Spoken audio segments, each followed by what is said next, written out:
جب آپ ایک ٹراما سے، ایک شاکنگ ایونٹ سے بہت سکسیسفلی نکل جاتے ہیں، مشکل بڑا ہوتا ہے، ٹائم بہت مشکل ہوتا ہے، وہی سمجھ سکتا ہے جو سچویشن میں، جو ڈپریشن سے گزر رہا ہے، اس کو پتا ہے کہ ہر وقت اس پہ ڈارک کلاؤڈ چھائے ہوتے ہیں اور کتنا مشکل ہوتا ہے اپنے آپ کو پل آن کرنا. یعنی لوگ، میں نے یہ بھی کہتے سنا ہے، صبح اٹھتے ہیں اور کہتے ہیں ہمارا دل ہی نہیں کرتا ایون واش روم جا کے منہ دھونے کا، بس ہمارا دل کرتا ہے ہم لیٹے رہیں. تو یہ ٹرامیٹک ایونٹس ہوتے ہیں ہر ایک کی زندگی میں، ہر ایک انسان جو ہے وہ ٹھپ ہو جاتا ہے کسی نہ کسی واقعے سے. لیکن اگر آپ سکسیسفلی اس کا مقابلہ کر کے تھوڑا سا اسٹرینتھ پکڑ کے نکل آئیں تو آپ دیکھیں گے کہ خدا نہ خواستہ اگر نیکسٹ کوئی ٹرامیٹک ایونٹ آپ کی لائف میں آئے گا نا، تو آپ مزید ویل پریپیئرڈ ہوں گے اس کو فیس کرنے میں، کیونکہ آپ کے پاس اب ایکسپیرینس ہے، آپ کے پاس ہسٹری ہے اپنی. آپ کہیں گے کہ یار میں پہلے بھی تو نکلا تھا اس سے، تو انشاءاللہ اللہ کی مدد سے میں اب بھی نکلوں گا. ٹرینڈ بھی یہی ہے کہ اللہ تعالیٰ مجھے نکال لیتا ہے آخر کار. تو یہی ہے کہ انبیاء کی اللہ نے تربیت بڑی ظاہر ہے پھر ٹاپ کی ہے، کیونکہ ان کا رول بہت بڑا تھا. موسیٰ علیہ السلام کو آپ دیکھ لیں، اللہ تعالیٰ نے کہاں سے، محل سے اٹھا کے جنگل میں چلے گئے. آپ سوچیں فیوجیٹیو بن جانا. فیوجیٹیو ہوتا ہے کہ جیسے ایک مجرم بھاگ جاتا ہے کہیں سے. یہ بہت بڑی بات تھی کہ ان کے دل میں ایک فیئر تھا بہت کہ میں نے ایک بندے کو مارا ہوا ہے. یہ چھوٹی بات نہیں ہے، یعنی اتنا بڑا فیئر تھا کہ جیسے ہی میں وہاں واپس آؤں گا تو مجھے جیل ہو سکتی ہے، مجھے سزائے موت ہو سکتی ہے. تو اس خوف میں بھاگ جانا، اور کچھ بھی نہیں ہے ان کے پاس، ہوم لیس ہیں اور بس محل کے مزے میں تھے. لیکن یہ کہ ایسا ایک انسیڈنٹ ہوا کہ جنگلوں میں بھاگ گئے، مدین میں.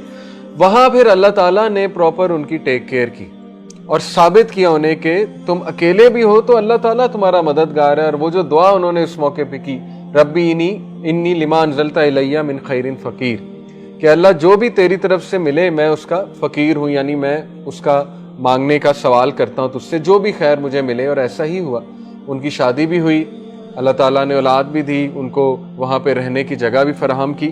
تو یہ سیم جو اللہ کے نبی صلی اللہ علیہ وسلم کے ساتھ آپ واقعات دیکھ رہے ہیں نا، دس از ٹو گیو ہم دس میسج کہ تمہارا مددگار اللہ ہی ہے ایٹ دی اینڈ، اور وہی تمہاری ٹیک کیئر کرے گا. اور پھر سورہ ضحیٰ کا بھی یہی بیک گراؤنڈ ہے. دیکھیں اللہ کے نبی صلی اللہ علیہ وسلم ایک ٹائم پہ اتنا ڈپریس ہو گئے کہ ان پر وحی نہیں آئی، تو وہ ان کو تانے دینا شروع کر دیے قریش نے. ایک اولڈ خاتون تھی، اس نے نعوذ باللہ یہاں تک کہہ دیا تھا، اس نے کہا دیکھو اس کے شیطان نے اسے چھوڑ دیا، نعوذ باللہ. یعنی دو تانے، ایک تو یہ کہ شیطان اس پہ وحی کرتا ہے، دوسرا یہ کہ اس چھوڑ دیا. تو یہ اتنا بڑا تانا تھا. تو پھر اللہ تعالیٰ نے جواب دیا باقاعدہ، اور یہاں پر بات ختم ہو جانی چاہیے تھی، وَلَلْآخِرَةُ خَيْرٌ لَكَ مِنَ الْأُولَىٰ، کہ اے نبی آخرت تمہارے لیے اس سے بہتر ہے. لیکن یہاں بات ختم نہیں ہوئی، اللہ تعالیٰ نے پھر دلائل دیے. اللہ تعالیٰ کو ضرورت نہیں ہے دلائل دینے کی کسی بھی انسان کو. اللہ تعالیٰ کے لیے کافی ہے ایک سینٹنس کہ اے نبی ہم آپ کی ٹیک کیئر کر رہے ہیں، ہم نے آپ کو فورسیک نہیں کیا، نہیں ہم آپ سے ہیٹ کرتے ہیں. لیکن اس کے بعد دلائل دیے، الم یجد کا یتیمن فآوا ووجدہ کا ضالا فہدا ووجدہ کا عائلا فاغنا. یہ 3 دلائل ہیں کہ پروفٹ کیا ہو گیا آپ کو، کیا آپ اپنی ہسٹری نہیں دیکھ رہے؟ کیا جب آپ یتیم تھے کس نے سنبھالا تھا آپ کو؟ اللہ نے. آپ جب غریب تھے کس نے غنی کیا آپ کو؟ اللہ نے. آپ کے پاس ہدایت نہیں تھی، ڈائریکشن نہیں تھی، آپ پہ ایک بوجھ تھا، کس نے ڈائریکشن دیا آپ کو؟ اللہ نے. تو اب کیسے چھوڑ دے گا؟ یہ بہت سٹرونگ بات ہے اگر آپ اس پہ کبھی غور کریں. ٹھیک ہے نا، جو اللہ تعالیٰ سے پھر امید لگاتا ہے، حسن ظن رکھتا ہے اللہ کے بارے میں، اور اس کے پاس ہسٹری ہوتی ہے کہ اللہ نے مجھے یہاں سے نکال لیا تھا، تو اب کیوں نہیں نکالے گا؟ بالکل نکالے گا. تو یہ ہیں دلائل اللہ کی طرف سے. بہرحال پوائنٹ یہ ہے کہ رسول اللہ صلی اللہ علیہ وسلم کو صرف ایک ہی بات، عقیدہ سٹرونگ، سالڈ عقیدہ. اسی لیے میں آپ لوگوں کو بھی کہتا ہوں کہ صرف اللہ پہ ریلائی کیا کریں، سالڈ عقیدہ اپنا رکھیں. یہ دوائیاں، یہ ڈاکٹرز، کاؤنسلر سب ایک ذریعہ ہیں، لیکن یہ کہ کبھی بھی کسی پہ توکل نہ رکھیں کہ کوئی بندہ مجھے ٹھیک کر دے گا. صرف اور صرف ہمارا توکل اللہ، ہمارا مددگار اللہ، ہمارا مولا اللہ ہے جو امپاسبل کو پاسبل بنا سکتا ہے. اور کبھی بھی اپنی دعاؤں کو انڈر ایسٹیمیٹ نہ کریں. ایسی دعائیں پوری ہو جاتی ہیں، ایسی دعائیں پوری ہو جاتی ہیں کہ آپ لوگ حیران رہ جائیں گے.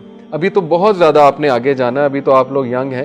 جیسے جیسے آپ کی لائف آگے جاتی آئے گی آپ حیران ہوتے جائیں گے کہ دعاؤں کا کتنا اثر ہوتا ہے. تو یہی ٹریننگ تھی رسول اللہ کی کہ راک سالڈ انسان چاہیے، کسی سے نہ ڈرے، کسی پرابلم سے، کسی حادثے سے، because he has already seen the biggest غم.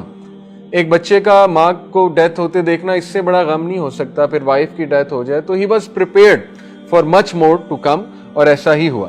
اور پھر ظاہر ہے کہ آرفن جب ہوتا ہے نا انسان، یہ صرف آرفن سمجھ سکتے ہیں، تو وہ میچور ہو جاتے ہیں جلدی، وہ وائز ہو جاتے ہیں کیونکہ وہ ہارش ریالٹیز دیکھ لیتے ہیں دنیا کی.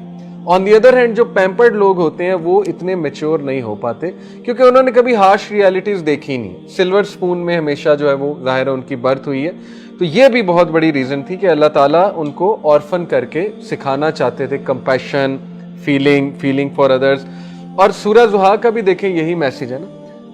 اللہ تعالیٰ آخر میں کیا میسج دے رہے ہیں سورہ زحا میں؟ فَأَمَّا الْيَتِيمَ فَلَا تَقْهَرْ وَأَمَّا السَّائِلَ فَلَا تَنْهَرْ، کہ اے نبی یتیم کو نہ دھتکاریں، اس کے سر پہ ہاتھ رکھیں، اور جو سائل ہے سوال کرنے والا اس کو کبھی بھی واپس نہ بھیجیں، اس کو دیں.